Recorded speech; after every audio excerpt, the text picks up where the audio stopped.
I'm sorry I have kept you waiting, but the aeroplane kept me waiting, so it's wonderful to be here. Can I begin by saying Balam Amborg na Miyanya Yanjamaranya Juyara Bang Marang. And that is in the language of my people, the Wiradjuri people.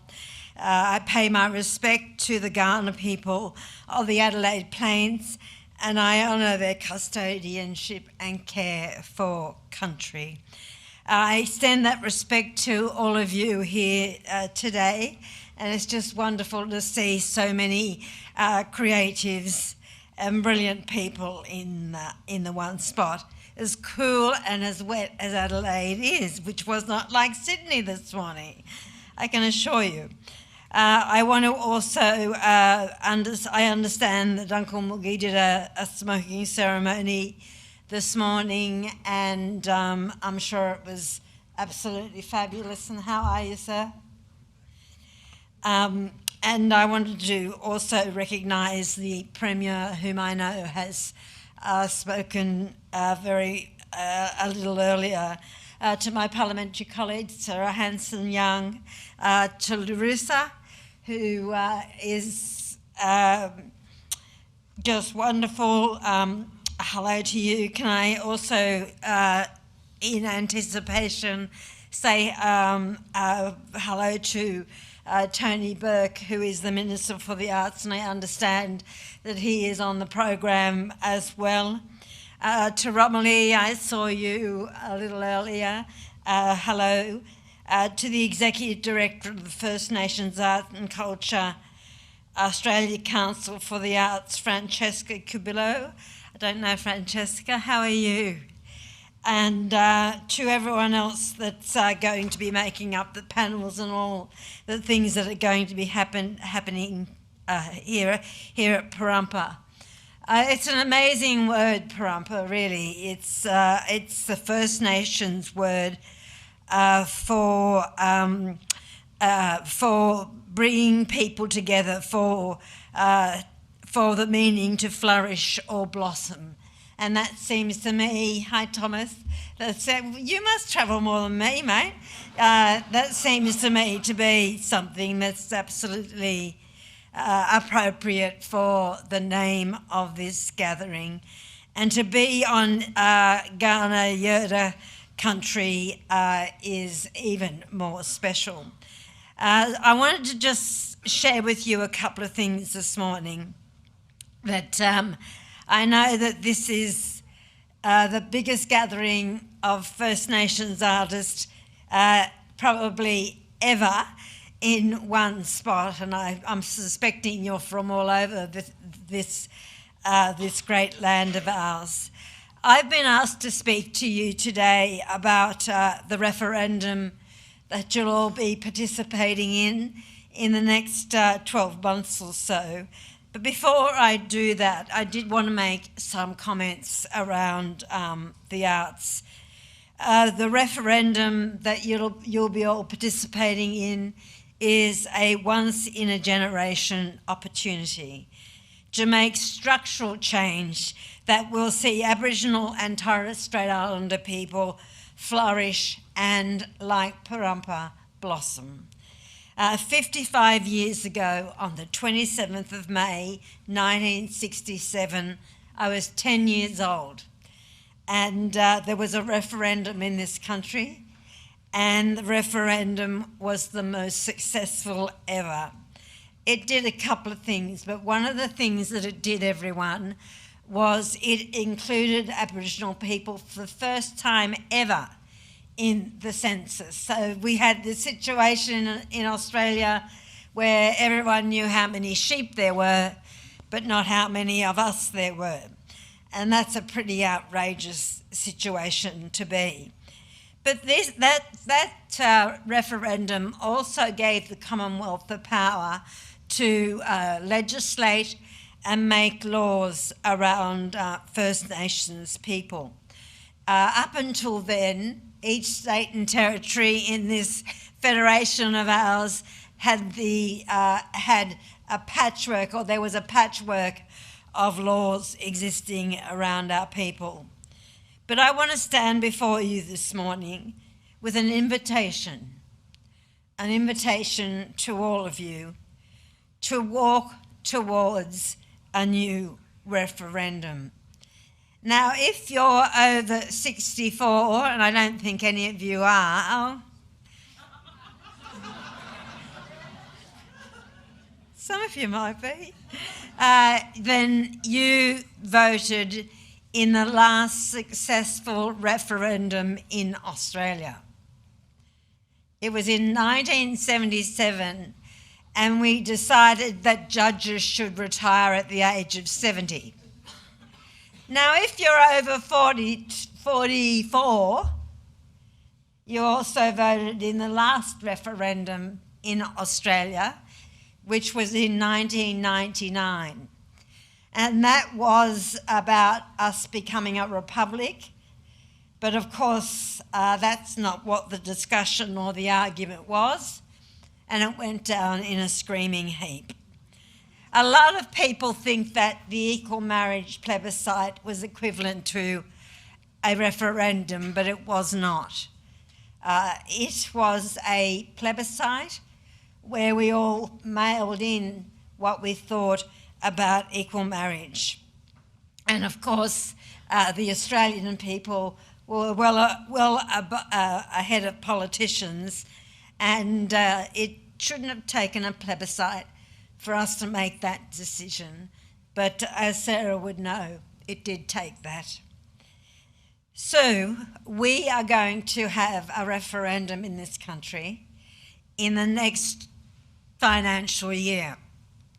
And what that referendum will be, it will be about entrenching a First Nations voice into the Constitution so it cannot be gotten rid of by the whim of government, in the way that ATSIC did, in the way the Congress did, in the way the NAC did.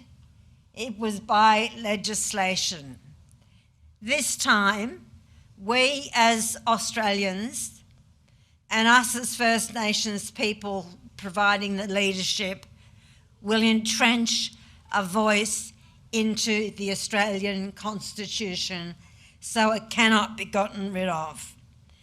And the voice will be made up of our people. And it will, hi Chancey, I didn't know you were here. And it will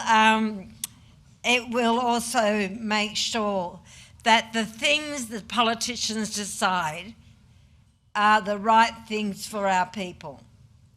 But it will also, Dale, I think I know half of you. It will also, I'll say Mary Ann while I'm here, it will also, very importantly, fill a gaping hole in the Australian Constitution. We're the only first world nation with a colonial story that does not recognise First Peoples in the Constitution in the way that it should be. It doesn't recognise our continuous surviving culture. It doesn't recognise the issues of connection to country. It doesn't do the things that we want our Constitution to do and what our Constitution should do. But let me just say that, and I said I'd reflect a little bit on the arts, but I'll come back to the topic I was talking about then. The arts are really, in my mind, I said as a continuum. And the importance of art to our people over the millennia is insurmountable. And it is just so fundamental to our culture and to our people.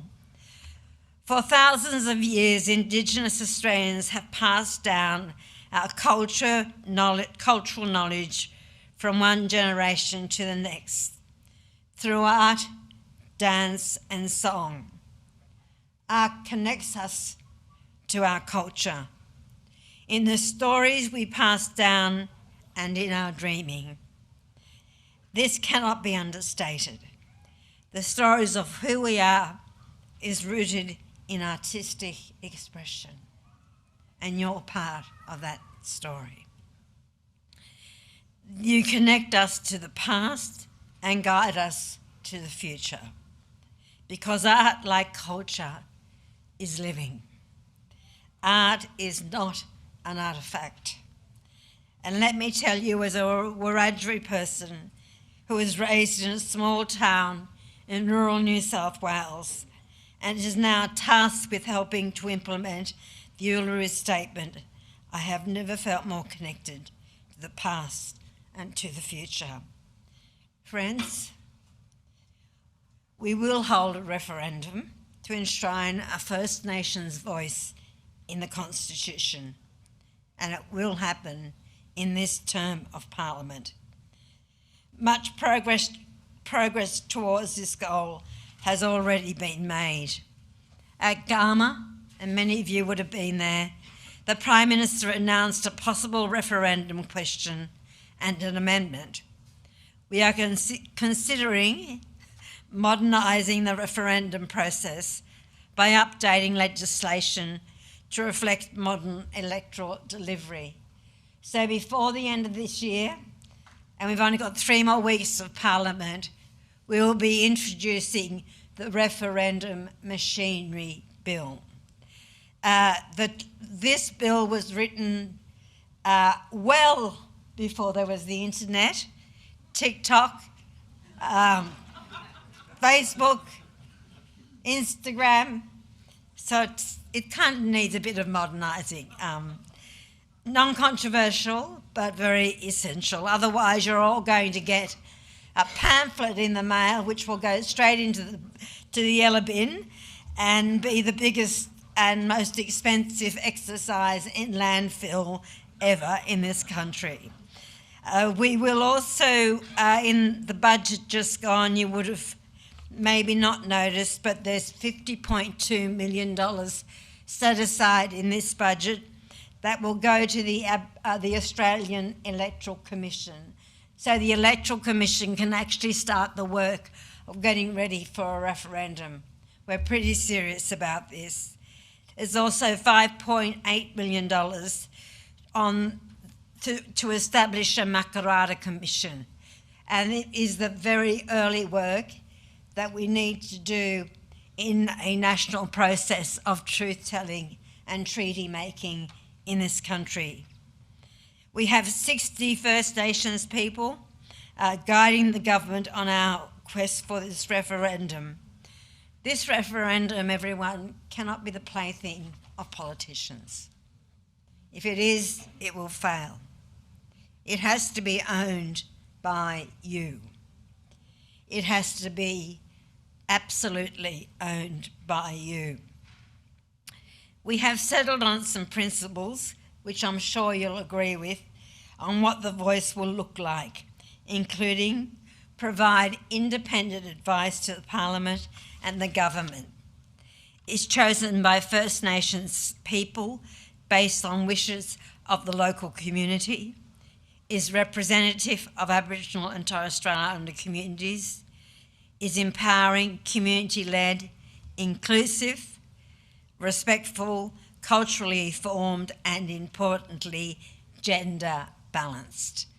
This thing will have an equal number of men and women on it, is accountable and transparent, works alongside existing organisations and traditional structures, and it will not have a program delivery function, and it will not have a veto power, despite what Barnaby Joyce says. And as I read Andrew Bolt this morning. Can I just finish up by saying this, everyone? Your role in this process is absolutely fundamental. It's absolutely fundamental. I truly believe that the ethos of fairness does underpin the Australian community. I think justice does too, and decency. The polls are looking positive, but they're soft. We have to firm them up. With the help of yourselves, I know we can harness the goodwill of the Australian people. Mobilising your networks will be key in spreading support for the voice and the referendum. Talk to each other. Talk to your work colleagues, your family and friends. Organise for door knocking, letterboxing, ringing up and being on the polling booths on that day in that Saturday that is not too far away. It is absolutely important that you help people understand why government should listen to First Nations people when making policies and programs that affect us. Together we can realise a change that not only empowers Aboriginal and Torres Strait Islander people, but will improve our country as a whole. So everyone, including you, Miss Helena, I want to invite you to walk with us on this path. We are truly standing on the cusp of history. We really are. We will make this happen. I am determined. But we need the determination of everyone. It will be a day to be proud of. Imagine waking up on that Sunday and feeling that the world has changed in this country. Can I finish by quoting from the Uluru Statement? And it goes like this. Proportionally, we are the most incarcerated people on the planet, and we are not innately criminal people. Our children are alienated from our families in unprecedented rates. This cannot be because we have no love for them. And our youth languish in detention in obscene numbers. They should be our hope for the future. These dimensions of our crisis tell plainly the structural nature of our problem. This is the torment of our powerlessness. We seek constitutional reforms to empower our people to take the rightful place in our own country. When we have power over our destiny, our children will flourish. They will walk in two worlds, and their culture will be a gift to their country. We call for the establishment of a First Nations voice enshrined in the Constitution. In 1967, we were heard. In 1967, we were counted. In 2017, we seek to be heard. We leave base camp and start our trek across this vast country. We invite you to walk with us in a movement of the Australian peoples for a better future. Friends, history is calling us.